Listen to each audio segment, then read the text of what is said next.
เมื่อสุงค่าของตั้งหูใต้กูเปิงยินดีโฮมโจมหับตอนอยู่อ้อเมืองจะปานได้เป็นเมืองมักมีดีเป็นขึ้นอย่างเมื่อสุงจุกมันไหลในลมฟ้าในเย้าในภายก็ดีหูหันกันดีอยู่เลือเสนั่นเป็นตีก้นตั้งโลกอามอเขาลองหนึ่งเต้ก็ก้นเคิกจะปานเล่งลูกเขานั่นเย้าถูกเปิ้นยอมห้าว่าเขาเล่งลูกเขาให้มีปักเปิงไหลลีนา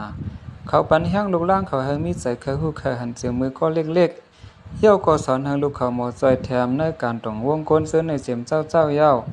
แทงเปิงหนึ่งแม่เลยลูกนั่นเขาไว้ลำลองนาแม่เป็นก้นเลี้ยงดูอยู่จำลูกกำปาน้ำพ้องปานลูกเขาโจขบเล็กนั่นเตเลยอยู่จ้อม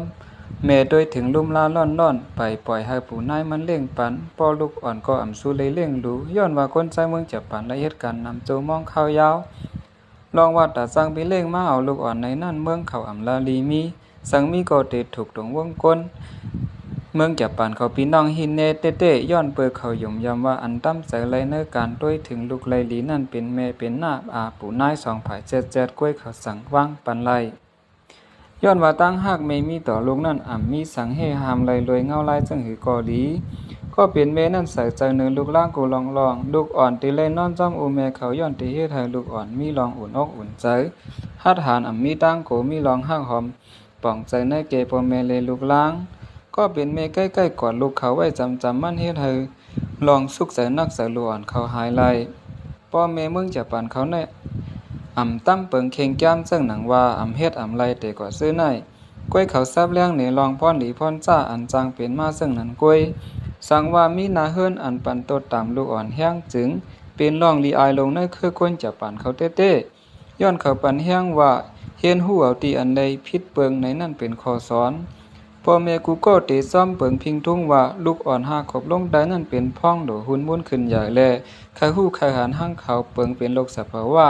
ก้นดงตามโดยยุงไปซี่เตยซี่เหนือจอมเขาพ่องหาขบลงได้นั่นเหมือนจัดปันเจ้าหอเสียงหอค่ำในกวาไลว่านั่นพ่ออาศักลูกเขาเลย15เย้าเต้เขาสอนว่าลูกอ่อนเขาก็อยากเป้งป้อเย้าแลจังเตตั้มเปิงแน่นนากว่าตาเฮมีปักมีเปิงดีขึ้นใหญ่ตาปันก้นดงเขาเมื่อนาพิงทุ่งอยู่เศร้าเขาก็เป็นดิลียองย่อแลถูกยอมหับตั้งน้ำจึงหนังล้านคาเฟ่กับฟีเจอร์ในก้อยก็เป็นห้องสุนโตลีนาเตแจกออกไว้อองไผ่อองมันก็มีว่าที่เป็นห้องอาบน้ำก็ลุกเหลียวก้วยแจกออกเป็น2ห้องแทงพออาบน้ำสีตัวมดเสยเย้าขึ้นสืบกว่าสีน้ำอุ่นๆนังคือพอตีหายขึ้นพอเกี่ยวเลยลองมดเสยในก็ตีเลยว่าเปียกเปิงกันนั่งเมืองวันตกเขาเต้อันถังสร้างลีนาเต้ปึงแตงมันลูกเฮียนกูก็ไว้เฮียนสุดวันเย้าตีเลยให้ลองมดเสยเริ่มไหลห้องเฮียนเลยห้องน้ำถังภายกูวันโฮมป้ากูสอนเขาเส้เข้าย่ำเป็นโจมองสั่งว่าวิดีโอในมีพรดีตาพี่น้องเฮาเขาซึ่งอย่าลืมแชร์ปันแลเต็กถูกใจเปิ้นสีกำค่าไม่สงค่า Japanese students that Australian students don't do cleaning, and you'll see how surprised the girls' reactions are.